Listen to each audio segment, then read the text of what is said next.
aujourd'hui au stand du quotidien Moudjahid au Sila, Madame Malika Chalel. Madame Malika Chalel, marhaba. Marhaba, bonjour, je suis très heureuse d'être reçue chez vous dans ce stand et je vais répondre avec plaisir à vos questions. Madame Malika Chalel, nous vous recevons aujourd'hui à la 25e édition du quotidien du Sila pour votre premier essai que vous avez baptisé Illusion d'identité. Est-ce que vous pouvez nous donner plus de détails sur la trame de votre œuvre littéraire? Cette année justement, je suis aussi là pour présenter ce roman, puisque vous m'avez invité. D'habitude je viens comme éditrice, cette année je suis venue comme auteur. C'est mon premier essai. Bon, cet essai intitulé L'illusion de l'identité résume en quelque sorte ma propre conception de l'identité telle que je l'ai vécue et expérimentée. Bon, ce que je voulais transmettre à travers cet essai, c'est que nous sommes libres de sentir notre identité telle que nous voulons. Et puisque nous sommes un pays riche, riche de sa culture, de son histoire ancestrale, donc nous sommes un pays méditerranéen, nous sommes un pays où plusieurs cultures se sont mélangées, plusieurs populations, on peut dire même ethnies, se sont mélangées. Donc aujourd'hui, nous devons surtout nous accrocher à notre citoyenneté algérienne et nous devons s'accepter les uns les autres. Il faut cesser de dire je suis arabe seulement ou berbère seulement. Nous le sommes en quelque part, en quelque sorte, nous le sommes les deux à la fois. C'est bon, les grandes lignes de ce livre. Justement, Madame Chalel, pour donner plus de détails à nos téléspectateurs, est-ce que vous pouvez nous donner plus de détails de votre livre? Justement, dans ce livre, j'ai essayé d'expliquer à travers la personne que je suis que l'identité n'est pas un héritage et se construit au fil du temps. Pourquoi? C'est à travers les gens qu'on rencontre, à travers les événements qu'on vit, à travers les histoires qu'on lit, qu'on nous raconte. C'est tout ça qui forge avec le temps l'identité. Donc dans ce livre, j'ai essayé de parler de mon identité telle que je l'ai ressentie depuis l'enfance déjà.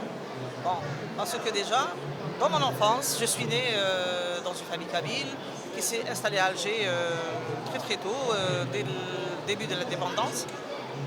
Donc on parlait le kabyle à la maison et j'avais à apprendre l'arabe dialectal dehors. Donc déjà à l'âge de 5-6 ans, j'étais en double culture. Maman parlait le kabyle à la maison et moi je parlais l'arabe dehors. J'ai cité ça dans le livre avec une anecdote quelque part. C'est pour dire le monde arabe commence derrière la porte de notre appartement. Dès que je suis dehors, c'est le monde arabe qui commence. Oui. Bon, on a vécu ça sans problème. Parce qu'il n'y avait pas d'agressivité, il n'y avait pas de racisme, etc. Mes parents ne nous ont jamais dit que nous sommes kabyles. On trouvait ça chose normale. Et je parlais de cette époque, j'ai trop parlé de cette époque parce qu'il y avait aussi tout ce qui était le résidu de la culture française. Mon frère, par exemple, mon aîné, écoutait des chansons françaises tout le temps, il y avait plein de revues en français chez nous. Donc on était imprégnés un petit peu de la culture française. Oui. Donc il y avait le kabyle à la maison, ma mère écoutait la chaîne 2, les chansons kabyles que je répétais avec elle. Dehors, je parlais en arabe avec les voisins, les camarades. Après, bon, c'était l'école. Et la culture française était présente, on avait même des voisins français. Donc on a vécu dans cette atmosphère très très heureuse de la fin des années 60, début des années 70. Une très très belle époque. Donc j'ai parlé de ça. Très bien. Bon, après, à un moment de ma vie, je me suis renfermée un petit peu sur la culture berbère. Je ne sais pas, c'est venu comme ça, c'était la fin des années 70. Je suis devenue un petit peu enfermée par rapport à la culture kabyle et berbère. Et je refusais tout ce qui était arabe. Même à l'école, j'étais pas dans ma peau pendant le cours d'arabe. Franchement, je l'ai cité. Heureusement, ça n'allait pas continuer. D'ailleurs, il y a un chapitre que j'ai appelé Réconciliation avec la culture arabe. D'accord. Parce qu'à travers un livre, Jibran Khalil Gibran, c'était un coup de foudre pour la littérature arabe. C'est un bouleversement. Et c'est très beau, c'est humain. J'ai dit, j'étais pacifiée. Après, j'ai raconté beaucoup de choses. Par exemple, la cause palestinienne, qui était présente chez nous. Chez nous. Oui. Mon père écoutait South Palestine chaque fête de journée quand il rentre. Oui. Donc j'étais imprégnée de ça aussi. Et en 82, il y avait la guerre du Liban qui éclatait en 82. J'avais presque 20 ans. Donc je commençais à m'intéresser à l'actualité internationale et je découvrais l'hypocrisie du monde dans lequel nous vivons. Parce que d'un côté, nous avions cette idée sur le monde libre, l'Occident qui nous fascinait, etc. Et de l'autre côté, on voyait comment ils se comportaient devant les souffrances des Libanais, des Palestiniens. Donc il y avait une prise de conscience par rapport à la réalité du monde. Tout ça influence Sur la notre personne. conception de l'identité. Parce que l'identité, ce n'est pas un héritage, ce n'est pas une ethnie, ce n'est pas je suis arabe, je suis kabyle, je parle ça. C'est toute cette culture qui se forme là, qui forge notre identité. Donc aujourd'hui, moi, qu'est-ce que je parle aux Algériens? Ben, nous sommes ce que nous sommes. Nous ne choisissons pas d'être kabyle ou arabe. Mais nous sommes dans un espace civilisationnel. On ne peut pas se dire nous appartenons pas au monde arabe. Nous appartenons au monde arabe. Nous sommes partis de la Méditerranée. Il y a l'influence de la culture française. On ne peut pas refuser cette langue. Tout à fait. Donc je parle de ça. L'Algérien doit sortir de l'enfermement vers plus de tolérance, vers le vivre ensemble et pour devenir un citoyen éclairé. Une période de ma vie où j'étais enfermée, j'étais pas aussi raciste un petit peu et heureusement j'ai dépassé, j'ai transcendé cela. Justement, Madame Chalel, la question identitaire, elle est très complexe. Comment vous avez pu simplifier